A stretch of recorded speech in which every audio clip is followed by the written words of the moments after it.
Kisah kutukan Ariel Sharon, jenderal tentara pendudukan yang menghabisi rakyat Palestina. Sebelum menemui ajalnya, ia sempat bermimpi setiap malam dengan hadirnya sosok pejuang Gaza dan menyeretnya ke dalam api, lalu ia mengalami koma selama 8 tahun sampai kondisinya membusuk di atas tempat tidur. Bagaimana kisah selanjutnya? Nonton video ini sampai habis agar tidak sesat. Sebelum lanjut, tolong like, subscribe, dan nyalakan tombol lonceng agar setiap konten Islami semakin populer. Terima kasih.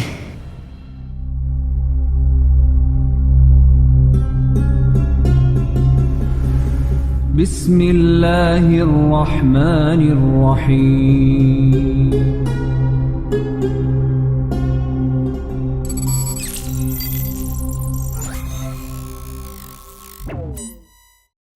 Siapa yang tak tahu Ariel Sharon? Mantan Perdana Menteri Israel itu pernah terbaring koma selama 8 tahun tersiksa menjelang sekaratul maut. Kini sosok Ariel Sharon seolah kembali terngiang di memori umat Islam. Ariel Sharon punya sejarah hidup yang tak bisa lepas dari konflik pendudukan Zionis terhadap tanah Palestina. Dalam beberapa hari ini tangannya yang berlumuran darah anak-anak, perempuan dan warga sipil Palestina lainnya kembali menjelma sebagai sebuah teror yang mengerikan. Jet-jet tempur dan pesawat tanpa awak meluncurkan roket yang menghantam pemukiman Palestina dan wilayah Gaza hingga membuat lebih 17.000 warga Palestina meninggal dalam 2 bulan terakhir. Sosok Ariel Sharon adalah simbol dari kebiadaban itu. Di panggung politik Timur Tengah dan internasional, Ariel Sharon yang bernama lengkap Ariel Scheinerman merupakan sosok kontroversial. Sharon adalah seorang jenderal kejam yang tangannya berlumuran darah rakyat Palestina. Lalu menjelang akhir hidupnya, sebuah kutukan kemudian menghampirinya hingga sampai kepada kematian yang sangat tragis. Tubuh yang membusuk. Ariel Sharon lahir di Kafar Malta, Palestina, pada 27 Februari 1928. Sejak kecil ia sudah didoktrin keluarganya untuk mendukung gerakan Zionisme. Ariel secara mulus menduduki kursi Perdana Menteri pada Februari 2001. Para dokter pernah memasukkan Ariel Sharon ke ruang operasi untuk dilakukan pembedahan. Pengakuan dari dokter, ia memiliki luka membusuk, lalu operasi dilakukan untuk menyambung bagian-bagian ususnya yang telah membusuk dan infeksinya telah menyebar ke bahagian tubuh lain. Penyumbatan yang terjadi di otaknya menyebabkan kerusakan di sekujur tubuh hingga membusuk. Sejak terserang stroke pada 4 Januari 2006 lalu, pertama kali ia dirawat di Rumah Sakit Hadassah Ein Kerem di Yerusalem dan kemudian di Chaim Seba Medical Center di Tel HaShomer.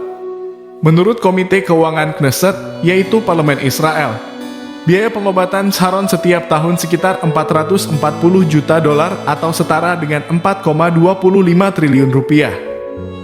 Nyawa Sharon terancam, kata juru bicara rumah sakit, Yael Bosom Levi kepada kantor berita Associated Press kala itu. Saat itu usia Sharon memasuki 85 tahun, kedua matanya dalam keadaan terus terbuka.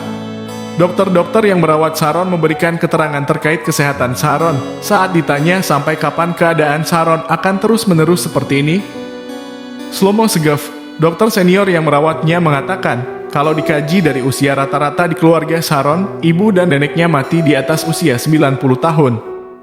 Shlomo kemudian memperkirakan Sharon akan tetap dengan keadaannya seperti ini hingga lewat usianya di atas 90 tahun. Sharon tergolek tak berdaya dengan bantuan berbagai alat medis yang tertancap ke tubuhnya termasuk respirator dalam ruangan khusus di Rumah Sakit Tel HaShomer sebelah timur ibu kota Tel Aviv.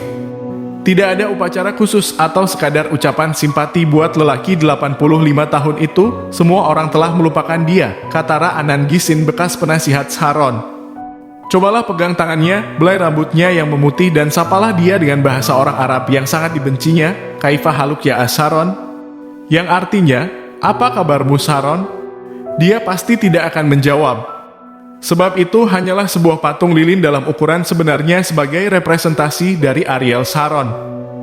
Seni instalasi karya Noam Braslavsky tersebut pertama kali ditampilkan di Galeri Seni Kishon di Tel Aviv.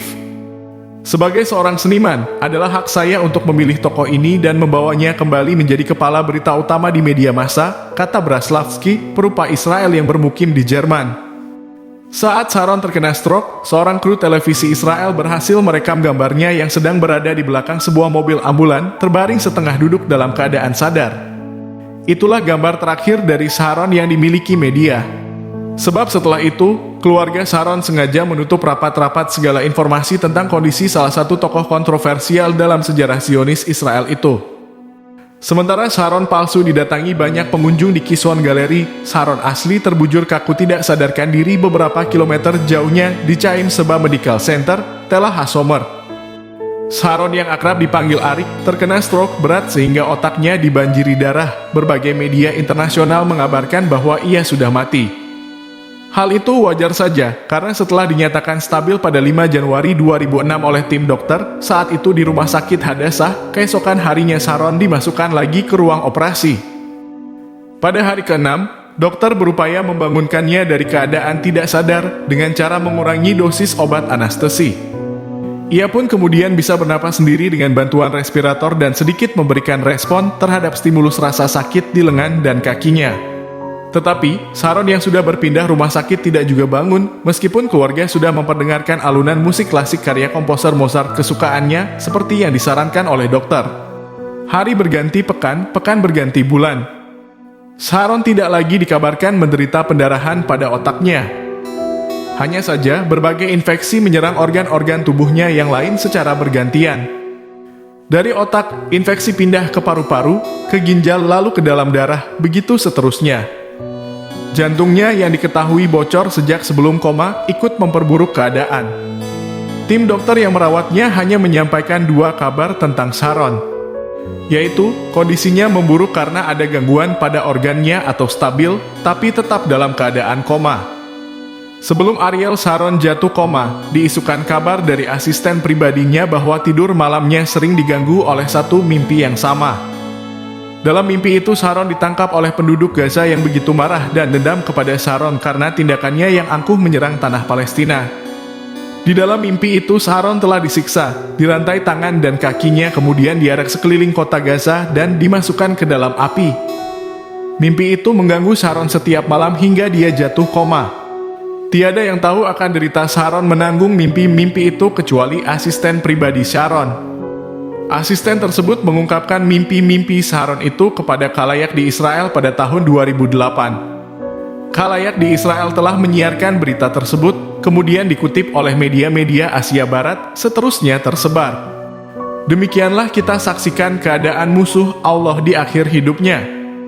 Ariel Sharon merupakan musuh Islam yang sangat kejam dan gemar menumpahkan darah. Penyumbatan yang terjadi di otaknya menyebabkan kerusakan di sekujur tubuh hingga membusuk, namun ia masih hidup.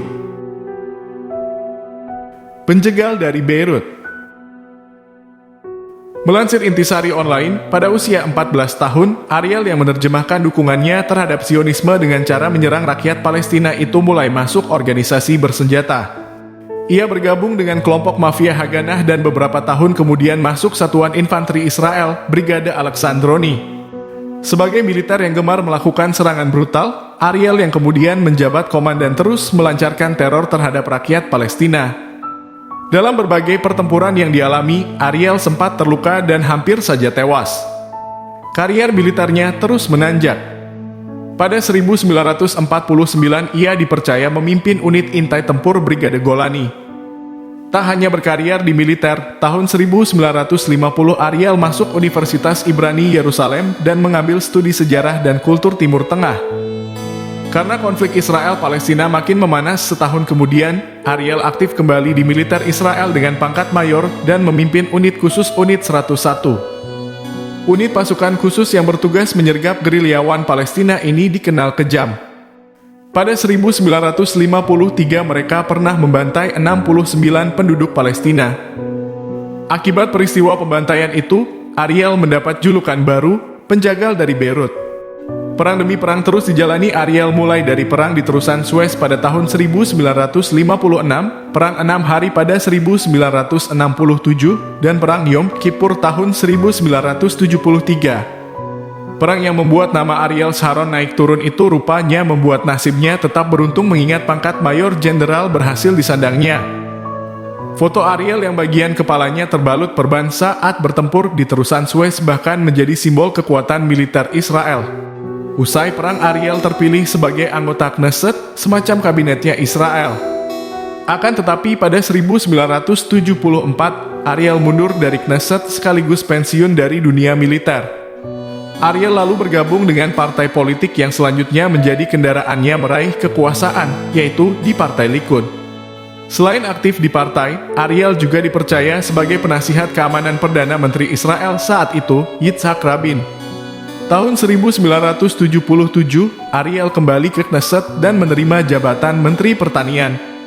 Tahun 1981 hingga 1983, Ariel menjabat sebagai Menteri Pertahanan. Pada periode itu, perang antara Israel dan Lebanon kembali berkobar serta diwarnai peristiwa kelam, pembantaian 3.000 pengungsi Palestina di Kamp Sabra dan Shatila oleh milisi Phalangis. Tentara Israel yang menyerbu Lebanon atas perintah Ariel dianggap gagal menyelamatkan pengungsi dan dituduh melakukan pembiaran terhadap pembantaian itu. Nama Ariel Sharon kembali tercoreng dan pria yang telah dicap sebagai penjagal dari Beirut ini memilih mengundurkan diri. Tahun 1984, Ariel membuat manuver politik lagi dan bergabung di Knesset. Sejumlah jabatan yang tak berkaitan dengan pertumpahan darah dipegang Ariel, antara lain Menteri Perindustrian dan Perdagangan, Menteri Perumahan dan Konstruksi, Menteri Infrastruktur, serta pada tahun 1998 menjabat Menteri Luar Negeri.